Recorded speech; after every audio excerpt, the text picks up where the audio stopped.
still got a hiss. I don't have a hiss. That sounds really good now. I think of it more as a hers because I'm inclusive. Thank you. What? That was As kind a of hiss? close to a joke, yeah. Oh, but it wasn't.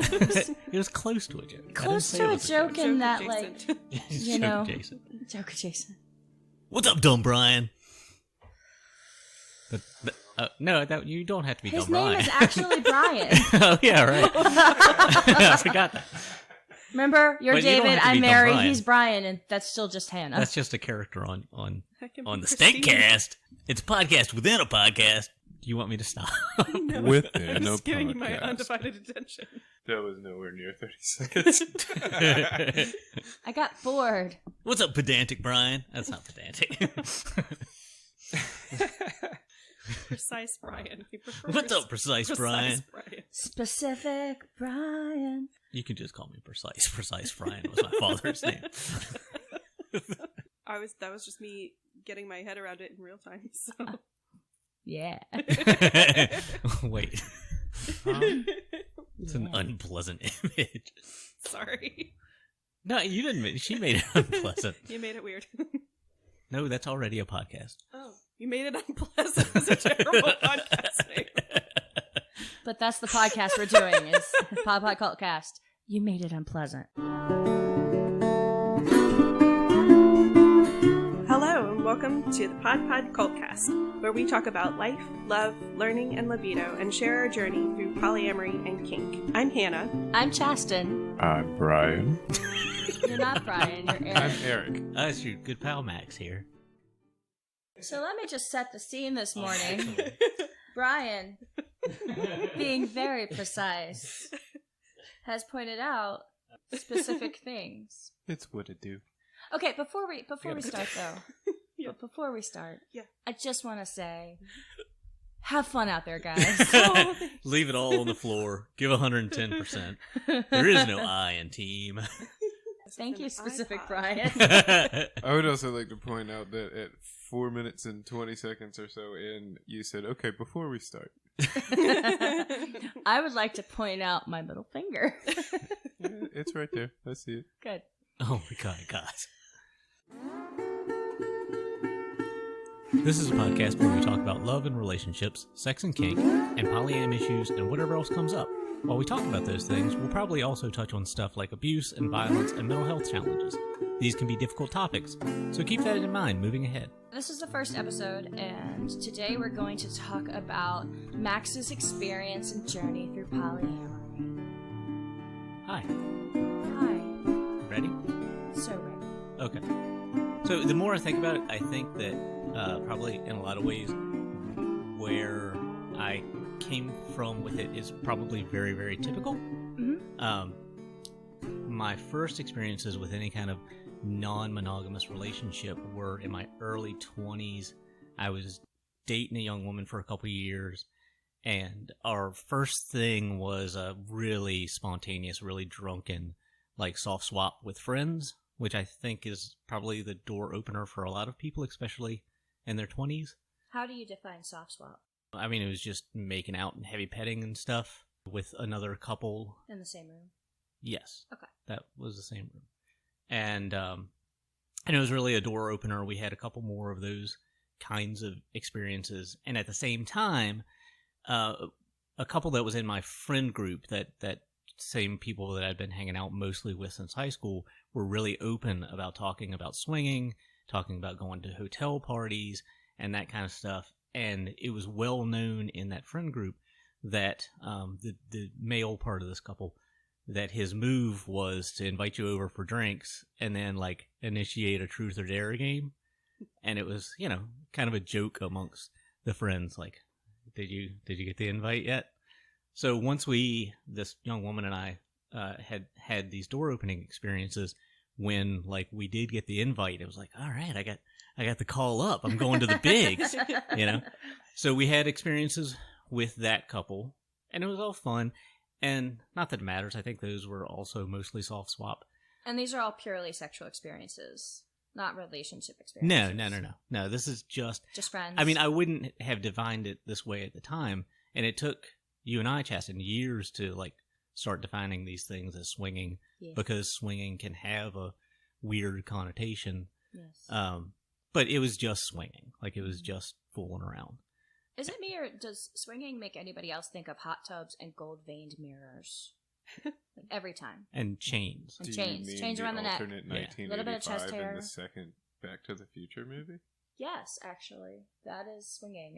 This is the second Back to the Future movie. Yeah. Mhm. The entirety. Which is a product of growing up in the 80s, right? Yes. Because it was kind of a joke on movies and sitcoms and stuff. Key parties. Yeah. 70s and 80s Yeah. key parties and spaghetti dinners. Right. That's how I experienced it. I didn't really think it was a real thing. I thought it was a joke from a TV show, you know? Wait, just a quick aside. I've not heard spaghetti dinners as anything like that, but in driving back from the campsite last weekend, every church that I passed had a marquee that was advertising a spaghetti dinner. Oh yeah, those churches be fucking. I will rethink my drive home Yeah. because that's not what I was thinking at all. Yeah. They were advertised an oddly long amount of time out.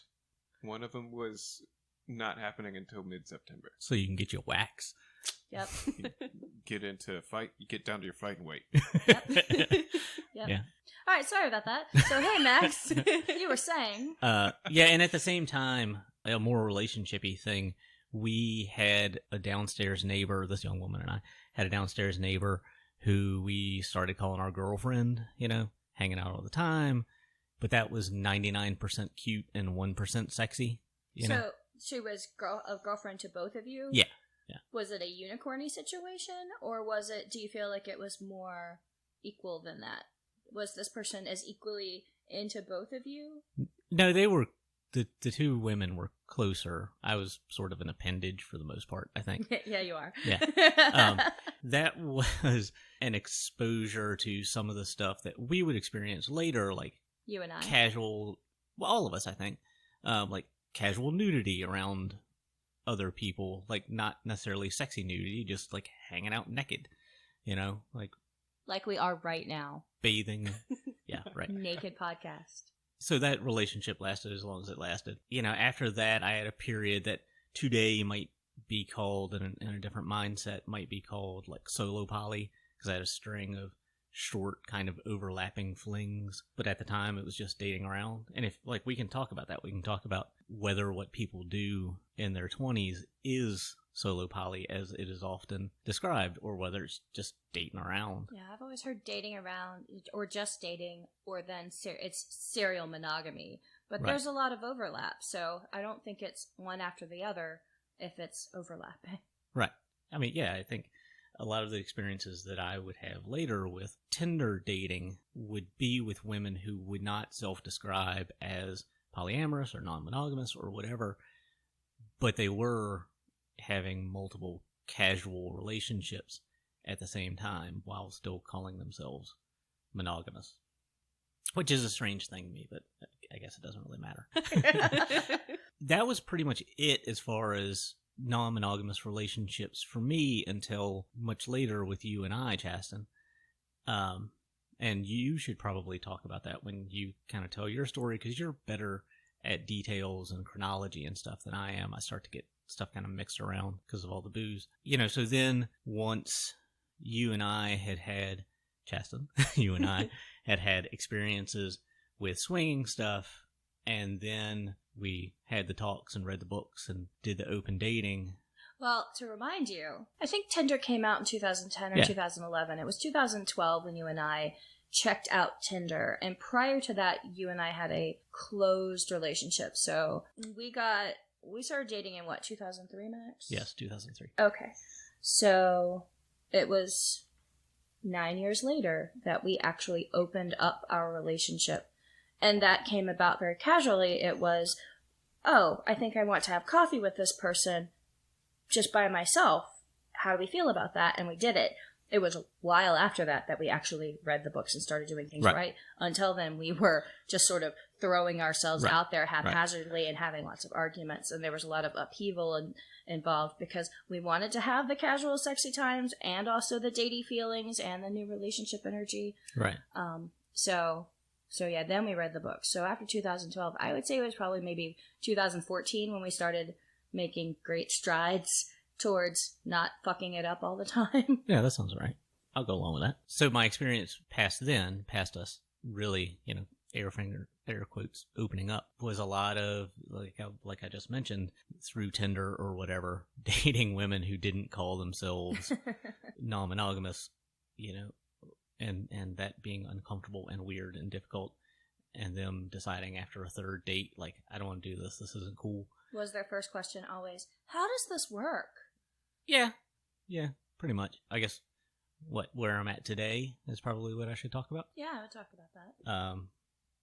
You and I, Chaston, have been married for almost 11 years next month. Yes. Hannah and I have been dating for 3 years. I have a hard time talking about what our relationship is, Hannah, because as a 41-year-old man, it feels dumb to say girlfriend, but also partner seems clinical and distant and weird. I mean, I guess it's best, right? Like, partner is probably, I've heard you use partner to describe me. Yeah, I use partner pretty consistently. But then, like you said, that doesn't feel as intimate somehow, and then I'll use boyfriend, and then that feels silly because we're grown people, so. Yeah. I tend to use partner for Eric. Right.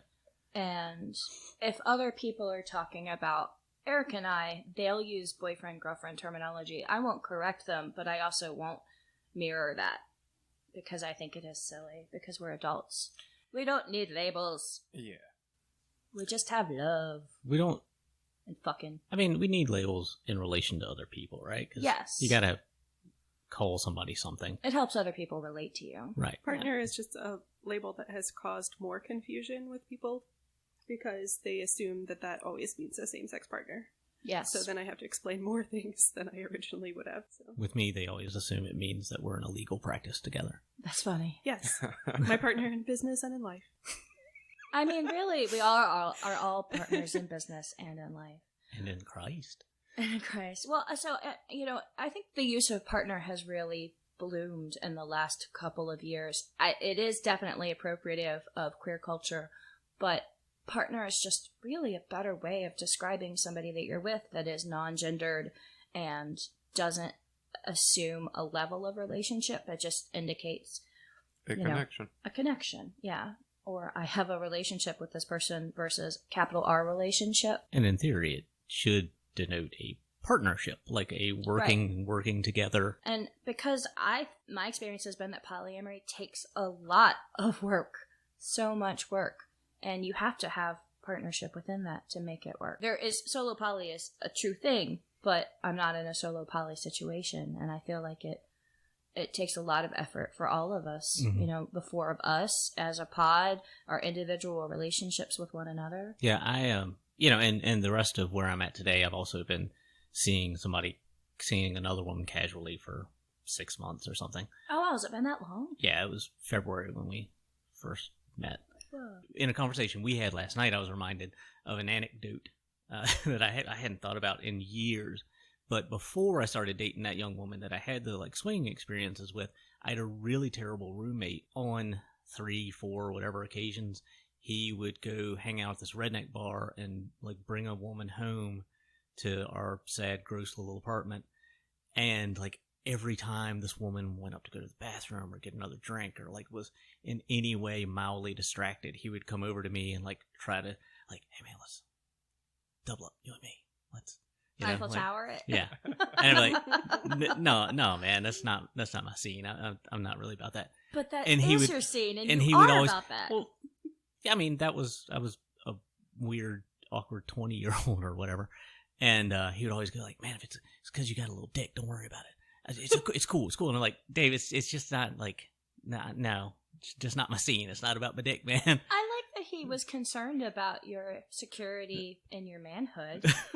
I guess so. I don't know if it was really the most altruistic thing he was attempting there, though. So do you think it was because he had a really big dick? And he felt like he could carry it? That's not what I meant at all. I more meant that he was just, this is what I'm trying to do. Do it. Yeah, I mean, I don't know that there was much concern. I think it was just a power move. Like, I Yes. think he was, Exactly. he was kind of a dirtbag dude. Like, it was a power move to spring this on some unsuspecting, like, drunk chick. Which is terrible. Which Yeah, is it's horrible. really awful, but Really awful. He said dirtbag. yeah. Dirtbags can use consent as well. I need to not hit my knees. Yes. This is correct. I like to be emphatic and hit things and gesture. We're not talking about kink yet. I like to hit people and gesture too. Mhm. Today, how would you describe what you and I have today, Max? How would you describe our relationship? And then we'll move and transition that to describe your relationship with Hannah. In terms of just how we function, would you say relationship anarchy? You tend to use the term relationship anarchy, and I don't have a problem with it. Mhm. For me, you talked about labels a minute ago. For me, like, I don't labeling, like, we're married, dude. Like, We are married, You know, but so that's we have just an kind open of- relationship. yeah, I mean, that's just kind of the way I think about it. Like, we're married, we're partners, we love each other, we take care of each other, we are household, we keep a household, we raised a kid together. Mm-hmm. Like, we're married, and we also have relationships with other people. Do you consider our relationship a primary relationship? No, I don't like, I've never been comfortable Hierarchical, with yeah. hierarchical things because I think it can be really diminishing towards whatever other relationship you have. For me, Is it hierarchical or hierarchical? hierarchical is tomato. easier to say.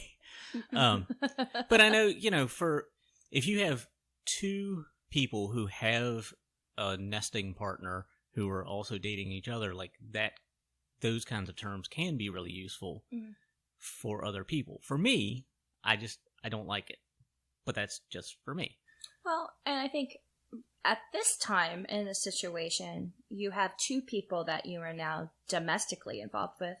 Hannah moved in at the beginning of this month, so, you two have your relationship. Hannah's my metamor. And do you think that places us on a separate level? Not better level, but just a separate level or a separate category than the other person that you're dating who doesn't live with you?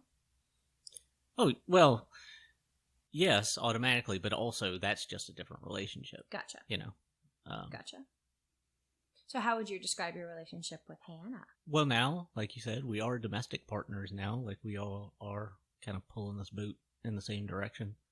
I don't know. In what terms? I don't think I fully As understand an the open question. relationship, as if you think about the different types of ways to describe a I relationship. keep forgetting we're talking about taxonomy. We're talking about taxonomy at this point. Yeah. We for people who don't like labels, we are now labeling. Right. For the listeners. We're open, right? Like, that's just the best, easiest way. Is this the first time that you've discussed? So I Kind of. like the term relationship anarchy for me and what my ethic is. I think that's different than sort of how we describe how we're operating together. Does somebody want to take a shot? Somebody, not me, take a shot I'll do it. at defining that term? I'll do it. So, relationship anarchy for me is when For you. For me is when you have, say you have two relationships. Those relationships don't necessarily have anything to do with one another. My relationship with Eric does not affect my relationship with Max. My relationship with Max has its individual dynamic and set of guidelines and set of consent and rules and things that make it successful. And those things only affect my relationship with other people if I let them. So Eric and I can make individual decisions in our relationship and decisions together in a relationship. Max and I can make individual decisions and decisions together in our relationship. If I view relationship anarchy as not comparing partners. And also, I don't need my partners to have relationships with one another. I don't require a kitchen table polyamory situation. So you two could never talk for all I care. It doesn't matter. It's great that you do. But Finally. Yeah, you say... oh no, I've set you free. Oh man. You're welcome. You say that you don't require a kitchen table situation, but it's important to you.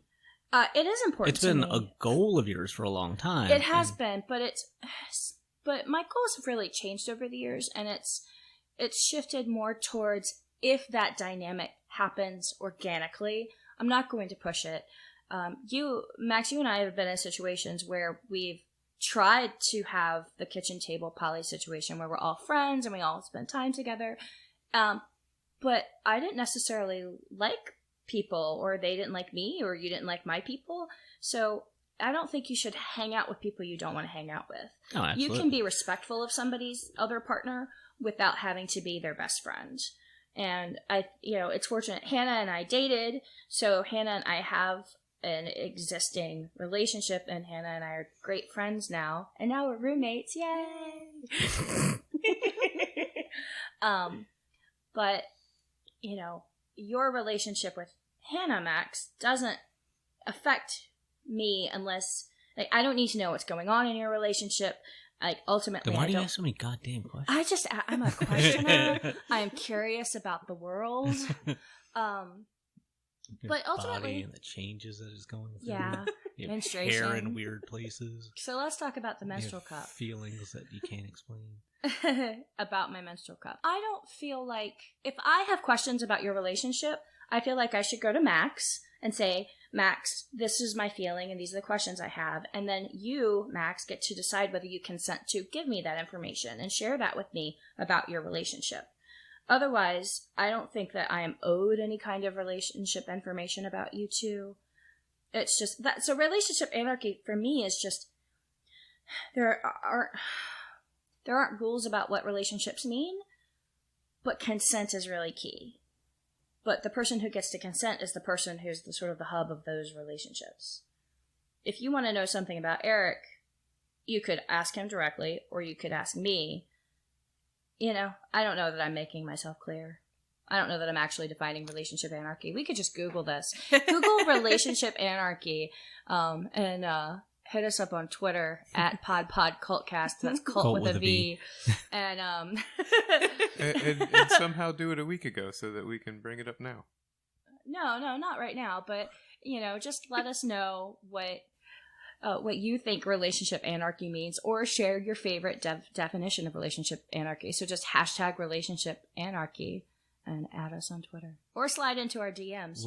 Whatever. When I asked for the definition, did I interrupt you? Did you have more explanation? No, not at all. I was just saying, I think we have an open relationship. That's an accurate description, and that doesn't necessarily impact or comment on our individual relationship styles as people. Mm-hmm. Right? Yes. So I agree with you. Open relationship is a great way to describe what we have together. Now you're living with not one, but two partners. Right. How's that working out for you? We are still in settling in mode. We're 2 weeks into you being here full time, Hannah? Mm-hmm. And, I struggle with a chaotic environment. It's getting a little easier now that boxes are mostly getting unpacked, and we're kind of figuring out our schedules together and that kind of stuff. But otherwise, I think it's working out great. I think it's been fun, and I think we've had a good time doing dinner together. And yesterday was nice. We were all sort of cleaning and unpacking and doing stuff around the house. That was nice. It was a very pleasant day, and we were all listening to our various music and podcasts and things, but still interacting. Yeah. I think it was probably the best all-together day we've had so far with everybody here. And also, really the first day we've all just kind of been around the house all day together. Yes. Yes. Nobody was working. Nobody had other plans or something they had to do. Max, you talked about how the domestic situation, living with partners, and having the kitchen table poly was a goal of mine. Right. But I should have said ours. But tell me about how that's come about for you. When you were living in your bachelor pad across the street, It was something we talked about frequently when we were dating and engaged. But so tell me about what that feeling is, or why it's important to you, and how you think it benefits you, and how you've gotten to this kind of kitchen table poly situation that we have now. I think I've always had a feeling, my first couple places that I lived, once I left my childhood home, were houses with a bunch of dudes living in them, you know. And then later I lived with my sister and brother-in-law and one of their children for a couple years. And, you know, I just always enjoyed kind of a full house.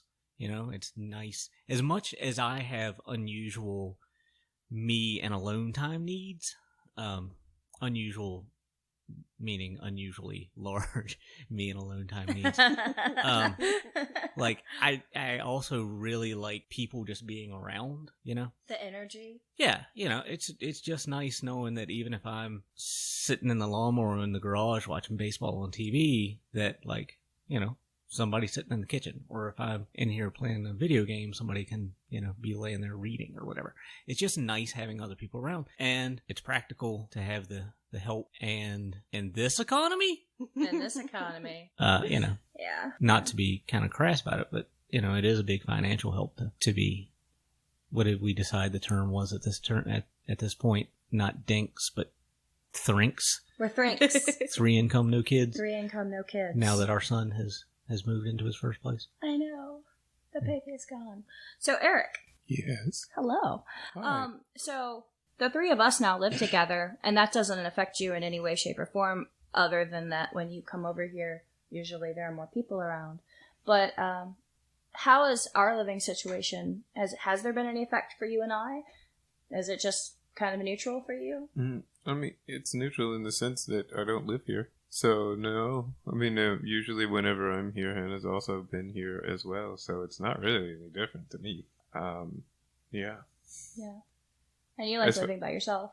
I do like living by myself because I 100% agree that alone time is very, very important to me. Yeah, that's something that you and I have been really good about in our relationship, is having alone time and respecting that, and respecting time with other people, like friends. Mm-hmm. Okay. You know, Cheston, I think that you and I grew up together in being in a long-term relationship. Yes. And went through the struggles of figuring out how to handle a lot of things, like giving somebody else space and that kind of stuff. And, like, you know, everybody we date or whatever now, like, gets the benefit of putting each other through a hard time. Yeah. Well, okay, let's talk about us a little bit. Let's talk about the marriage, and let's talk about some of the foibles that you and I have experienced coming up. I mean, in our next episode, I'm going to tell my polyamorous origin story. But you and I have a relationship together, and it's just as applicable to you. So talk about me for a few minutes. Your relationship with me, about us getting married, about us dating, about why did you decide to marry me? Like, what was appealing to you about a partnership with a polyamorous person? You know, we talked before we talked for a long time before we ever went on a date.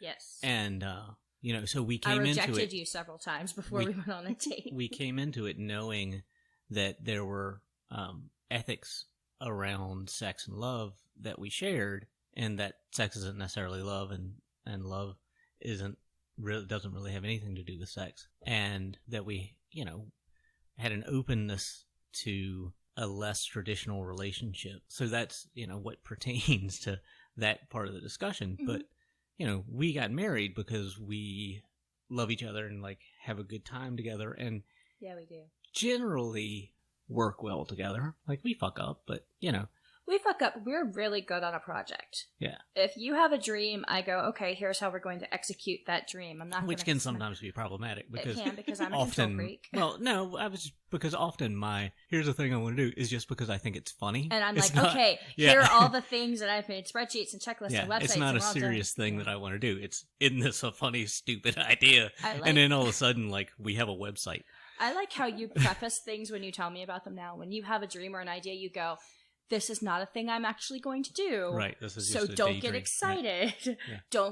Don't take action on this. Right. Yeah. Just chill out, Chaston. You know, because otherwise there will be 7 Amazon boxes on the porch when I get home the next day having to do with my goat farm. I mean, there will probably be 7 Amazon boxes in general because I don't like to go out in public or talk to people. So yeah, well, that's true. There is an Amazon box on the porch every day, but that's fine. Well, it's fine. Everything's fine. We've been getting podcast equipment. Yeah. Yeah. So that's why we got married, and that's what works about us. Yes. What doesn't work about us? Communication. Yeah. Yeah, we do. We have a hard time talking to each other. We are sensitive people who have a tendency to assume that someone is criticizing when they're not really. The things that are difficult about us are the things that are very similar about us. You know what I mean? Being temperamental, being sensitive, those are traits that we share in common between us, and those can also cause conflict points between us. You know? Absolutely. Well, I think one of the interesting things about a relationship is that when it comes to the relationship itself and it comes to polyamory, you and I have always communicated very well about that. You and I have always communicated well about seeing other people. We've read Opening Up together. We formed a relationship agreement that went through several iterations. We worked on a relationship. And then we burned it. Then we burned it. Well, we had a relationship. We went through counseling. We tried it a couple of times. And I think at the end of it, we just figured out that counseling was more upsetting for us than actually just sort of getting through it ourselves. Hammering through, right? Hammering through. We're good at hammering through together. Yeah. I think that's the wonderful thing about our relationship is that we're going to keep pushing through, and as fucked up as it can be sometimes, we just keep fighting for it. I think that's special. Sure. Yeah. I mean, I have weird sex stories, but do you want to what's your weirdest sex story? No, I don't. Save it for later I'm just episodes, kidding. guys. I'm just kidding. I've never been. That's one of the things about working in construction. I'm not a sex story person. Yeah. I don't tell them. I don't want to hear other people's, especially on the job site. But boy, are they around. Yeah, jeez. Or why do dudes want to just describe an attractive woman they saw to you? How does that help me? You know, a dude. Oh, dude, I saw this thing. Yeah, a guy will come back to the job site at lunchtime after having gone to the store and be like, man, this girl, really, William, what does that do for me, man? Well, that's part of objectification culture. Yeah. We're raised That's to be... not part of it. That's kind of the sum of it. Well, yeah. So, Max, how do you identify? Are you straight? Are you... Yeah, I'm just a cishet straight dude. Yeah. I'm not a Kinsey Hero, but, just a straight dude. You're Kinsey. Go with the flow. I'm not a Kinsey Hero. I'm a Kinsey Hero. Oh. Coined. Should drop that Kinsey Hero and coming over to this Kinsey Hero, baby. Well, so let's talk a little bit about how we each identify, since we're sort of getting to know everybody. Yeah. On this first episode, our flagship episode. Hannah, how do you identify? In your bio, it says you're a queerdo, Yes. I have embraced queer as a really useful term for me as I figure things out. I guess we'll get into it later, but the terms, other than relationship anarchy, that really clicked with me initially were polyam and pansexual, which apparently is fraught, and I learned that only as I dived into it. Oh, I don't know this. Can we take a quick break to talk about why pansexual is fraught? Learning purely on the internet in secret, I was trying to understand, what identities were available to me, since mine clearly wasn't matching with expectations.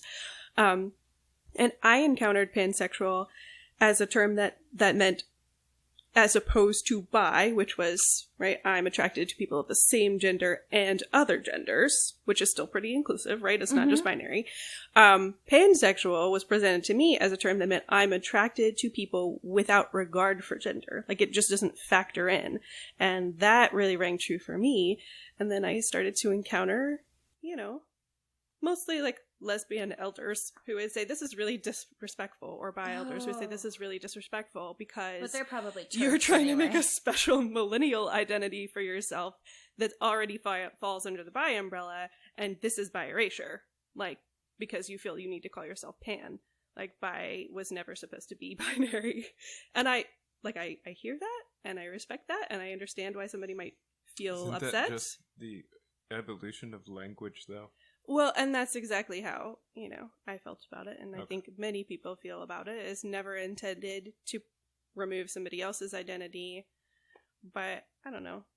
There's a lot of ways in which we just keep refining smaller and smaller labels in a way that feels exclusive or feels like calling out to be special, and that was certainly not the intention. It really just had to do with what I encountered at a really critical time for me and what sort of felt natural. About what age was that? Do you remember? I was 25-ish. Eric, how do you identify? I guess I'm pretty well just a normal straight guy. Well, let's just say that's abnormal. Straight does not mean I normal. wasn't finished. I wasn't Yeah, finished. How about average?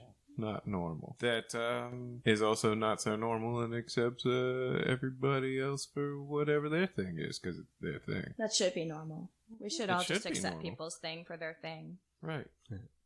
Thing. Well, so I've gone through several iterations of identity.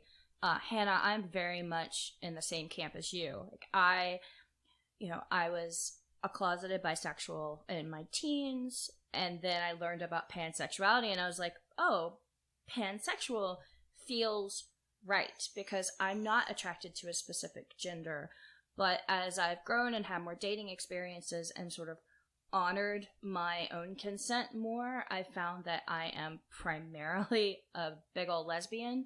I just happen to collect white cisgendered men who are hetero because I have the two of them right now. But I have the two. Gotta catch them all. In my menagerie. Gotta catch them all. Right now, today, I identify as a very femme, homo-flexible person. And I fall under the bisexual umbrella. I also fall under the asexual umbrella because I'm demisexual. There are so many words that mean so many things. And I like having descriptors because I think it communicates to other people sort of what my deal is and helps them ask better questions. But there are a couple of labels that I've done away with. So I don't outright identify as a lesbian because I do have, I'm not all the way gay on the Kinsey scale. But I'm not all the way gay. I'm gay enough. I have done away with terms like sapiosexual because sapiosexuality is a very elitist term. I'd no longer define it. Pardon? We have to be really conscious of defining terms. So as we go along. sapiosexuality, my definition has always been an attraction to intelligence and education and articulate speaking and things like that.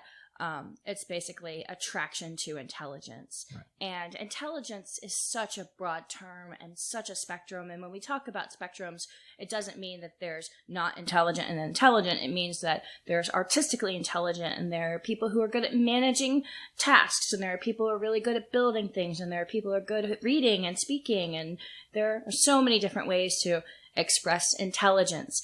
And intelligence is hindered by people who are oppressed and marginalized. So when you have marginalized communities of people, they don't have the opportunities to have the tools to express intelligence that they have innately within themselves and develop intelligence. So it feels wrong now, today, for me to say that I'm a sapiosexual because I feel like that is denying the fact that, this person over here who probably doesn't have a college education and is working a blue-collar job and yada, yada, yada. Oh, wait, like...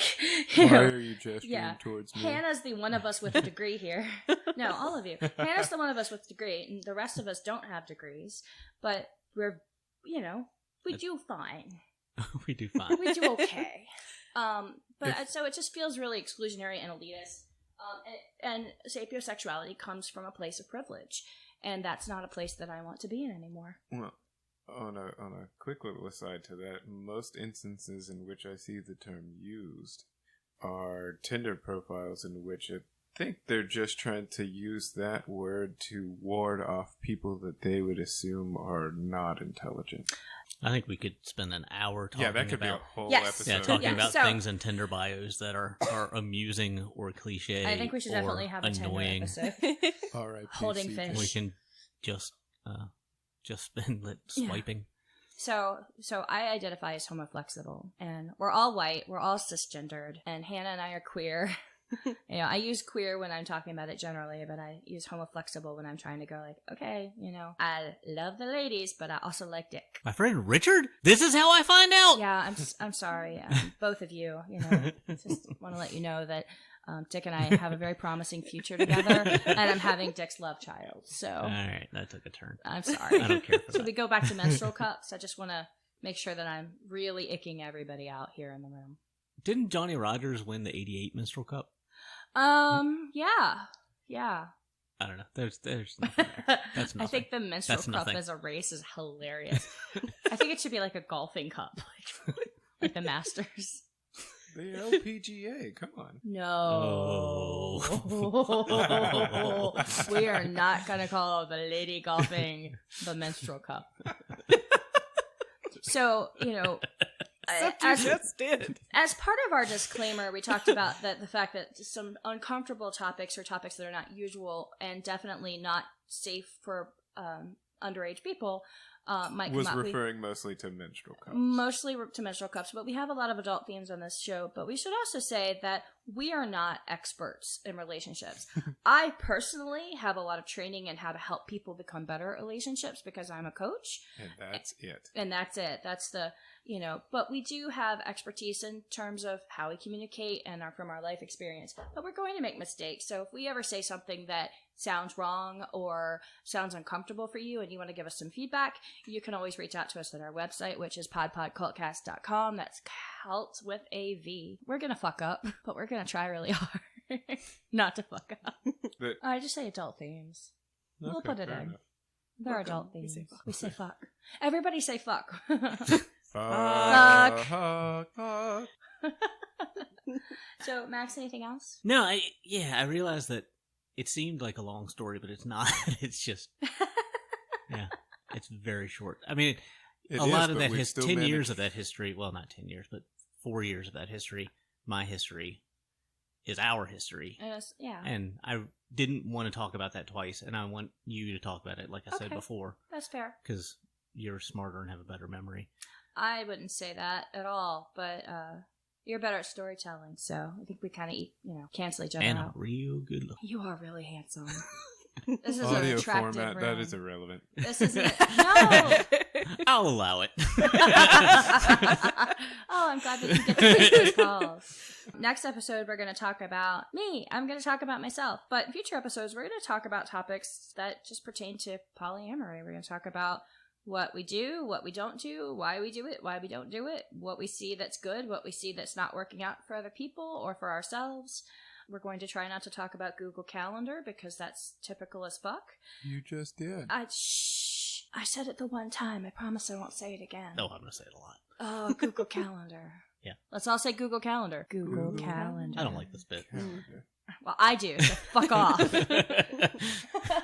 Our first episode, Hannah, what are your hopes for this podcast? What do you hope that this podcast will accomplish for our listeners, for ourselves? I really hope this can be the kind of resource that I was looking for, because there are a lot of resources out there, but I was looking for a trusted friend, somebody who had experiences that they could share in a way that wasn't prescriptive, that was just describe and help me understand how people do things and how they do them differently. Awesome. Max, what about you? What do you hope for our podcast? I don't know. I guess I'm not as generous as Hannah. Well, everybody knows I'm not as generous as Hannah. But we very often, most Sundays, I would say, we spend a couple hours sitting at the kitchen table drinking coffee and looking at our phones and laughing at each other. Yes. And if we do that with mics in front of our faces, I just thought it would be kind of fun to do that with you guys. It is. So I think that's pretty much all my only aim for it. Your aim is to have fun. Yeah.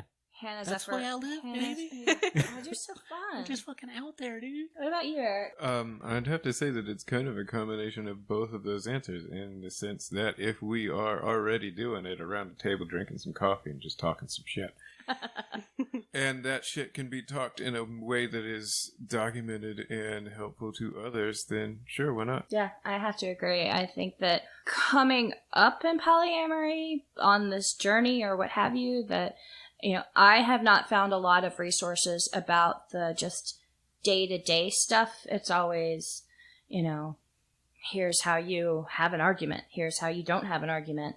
Here's how you avoid jealousy, all that stuff. But it's never just who's going to fucking cook dinner? Right. And stuff like that. And I think that, while absolutely not unique, there are a lot, especially in our community and in our circle of friends right now, we have a lot of people who are cohabitating as couples and thruples and mupples. Morples. Morples. Yes. couples and thruples and morples. And I think that's awesome. It seems like this summer has been the summer of partners and metamors. Well, in this economy? In this economy? I mean, you have to live together because it's the only way. Those resources. Yeah, absolutely. Absolutely. So I'm excited to talk about sort of, how we're doing in terms of living with one another and getting through problems there. I'm excited to share our experiences, and I'm excited to share our take on some of the more common topics, because I think that we all have similar views in terms of consent. I'm always going to talk about consent, but also in terms of, what quality time means and things like that. And I love you guys. You guys are my family. So if I get to hang out with my family, I'm excited. Well, let me throw in one more thing. To be helpful to other people, we're talking in a more organized format than we would be just having a conversation with ourselves. Absolutely, which we're is usually helpful. hungover. Which is helpful to us too. Like we'll figure out some stuff as we go along, because we're talking in an organized way and being forced to think about ourselves in a way that's a little more clear to someone who doesn't know us. So I think that it'll be helpful to us too. I think this is a growing experience for us and hopefully for the listeners. Oh, well, for the listeners, I do hope that we do become more organized at this, yes. But meanwhile, Eric feels he has no need for growth. He's good where he is. No, I didn't say that at all. I don't know where that came from. I'm just teasing. I was just talking shit on this is our first episode. We don't know what we're doing yet. Yeah, we're going to get better. We'll suck less later, or we'll suck more. It depends on how you think about it. I mean, it's all relative. And what Patreon level you jump in at. And what Patreon level. Speaking of Patreon, so we have a Patreon. It's www.patreon.com/Pod Pod Cvlt Cast. That's cult with a V. It's always cult with a V. It's always cult with a V. And we're going to take a little break and thank our patrons here for our first episode.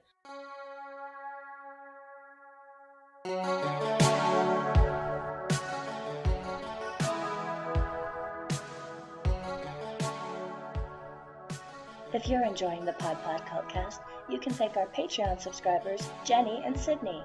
They've made our theme music possible.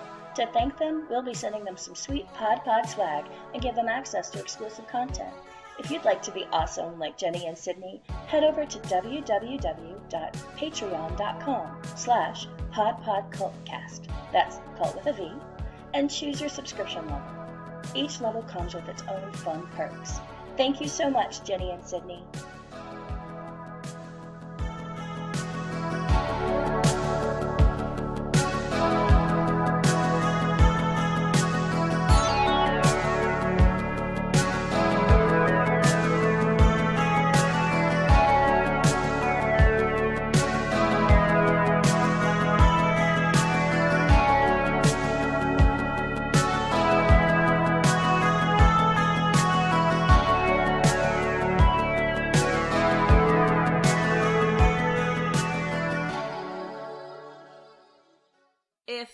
Podcast didn't exist, what podcast would you feel is most influential for you in terms of guiding relationships?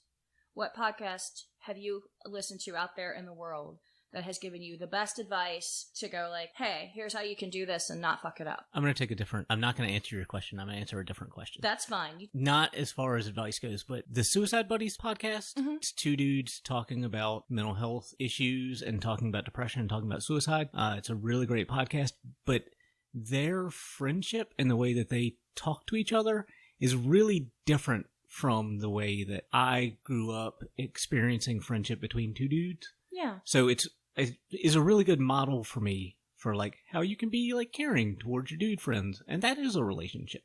That's not a capital R relationship, but it's a relationship. And Absolutely. It's an important relationship. So that's a really good model for like how dudes can be friends and caring and loving towards each other and still be kind of dipshits at the same time. On that same tip, I would have to say the Boogie Monster podcast, as it is two comedians talking about cryptids and conspiracy theories and mostly fried chicken. But it is the dynamic between the two of them and their outlook on their differences from their places in society that is so golden, and how they genuinely care for each other. They do. They do have an affection for one another. I would agree with that. So I don't have a podcast that I necessarily model relationships after. I would say because I actually, my favorite podcast is Reply All, and I say that they have kind of an unhealthy dynamic in their their friendship. They beat up on each other, but I would have to say that the most sort of life-changing podcast for me has been Invisibilia, because although I have, sometimes I don't necessarily see eye to eye with the host, I do feel like there are things that in society we don't talk about, and Invisibilia really offers a view on the human mind and the human experience that is different than what I just see out there in the world. And that podcast brought mindfulness into my life and made mindfulness an important practice for me. And mindfulness allows me to have better relationships with other people because I'm present in the moment. What about you, Hannah? Oh, we're out of time. Oh no! Hesitation of doom. Saved by the Bell, dude. That's what I should say, by the bell. I would say it's not a podcast. Sorry. That's okay. But if you're going to go out and listen to something, the thing that's most helped me in relationships of all kinds this year is a recording of a live talk that Brene Brown did, Rising Strong as a Spiritual Practice. And that has been applicable sort of in a fresh way every month for me this year. Has a lot to do about tackling strong emotions, being in the moment, and making the most out of sort of those pivotal moments in relationships where things can go badly or they can go really right. So I'd say check that one out. Will you say that name and what the thing is called again? Rising Strong as a Spiritual Practice, which is a talk by Brene Brown. Awesome. Thank you. Why don't we go ahead and wrap this up? This is our first episode. We are at an hour. Okay. We've done a good job. Now let's throw it to Dumb Brian for weather and sports on the 8s. Oh, Dumb Brian. The copter is coming in. Oh, it's too close to the building. That's a good Foley, guys. Yeah. And to really yes-and my improv. I think that polyamory is a yes-and experience. Hell yeah. Yes, and is a life skill. Yes, and is a life skill. Please keep listening. Check out our next episode. And make sure that you subscribe to us. Please drop some reviews on iTunes. We can be found on all the major podcast platforms. Again, you can check out our website, www.podpodcvltcast.com. Cult with a V. Cult with a V. And you can access our social meteors and send us a message, talk to us, whatever.